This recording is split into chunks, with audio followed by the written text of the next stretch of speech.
Nathalie Kosciusko-Morizet est en train de réussir un petit miracle. Une semaine après avoir officialisé son intention de concourir aux élections municipales à Paris, l'ancienne ministre de l'écologie est sur le point d'imposer sa candidature à la terrible droite parisienne.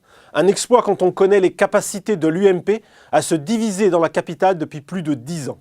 Pour NKM, ce n'est bien sûr pas gagné, mais pour la première fois depuis longtemps, la droite parisienne peut rêver de victoire en 2014. L'ex-porte-parole de Nicolas Sarkozy a su saisir sa chance. François Fillon ayant abandonné et Jean-Louis Borloo renoncé, NKM a compris qu'il existait une opportunité électorale pour une figure politique de premier plan à Paris.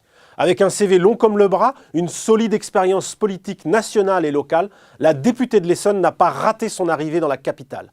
D'emblée, elle a imposé sa personnalité atypique et moderne. Elle a surtout rallié une bonne partie des barons locaux. Le copéiste Claude Goisguen, les fillonistes Bernard Debré et Pierre Lelouch, et enfin le patron de la Fédé, le baladurien Philippe Goujon. NKM a surtout balayé l'hypothèse Rachida Dati. Le match entre la Bobo et la Bling Bling a tourné court.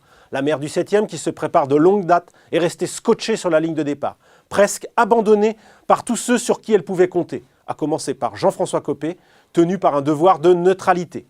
La Sarkozy, elle, a choisi NKM, ainsi que les cadras Bruno Le Maire ou Valérie Pécresse. Pour Rachida Dati, les carottes sont donc déjà presque cuites et il n'est même pas certain que la députée européenne soit candidate aux primaires jusqu'au bout.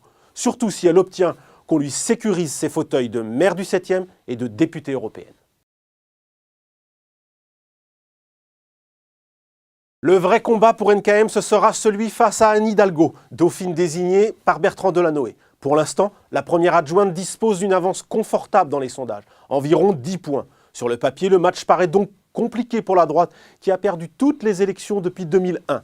Mais Anne Hidalgo n'est pas Bertrand Delanoë. Elle n'est pour l'instant que son ombre portée. Femme de terrain, batailleuse en campagne, Anne Hidalgo a senti le danger en lançant très tôt sa candidature. Les réunions de son association Osez Paris font salle comble. À part Jean-Marie Le Guen, le PS devrait s'unir derrière ses couleurs.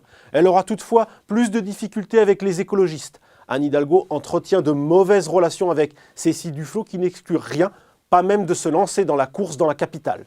Le PS devra aussi compter avec les velléités du Front de gauche qui, pour la première fois, pourrait porter le drapeau mélenchoniste à Paris. En 2014, la vie ne sera pas un long fleuve tranquille à gauche, même à Paris où la majorité domine sans partage. Après 12 ans de pouvoir municipal, le PS devra se méfier de la droite de NKM, difficile à classer, bien éloignée de l'UMP nationale et habituée au combat.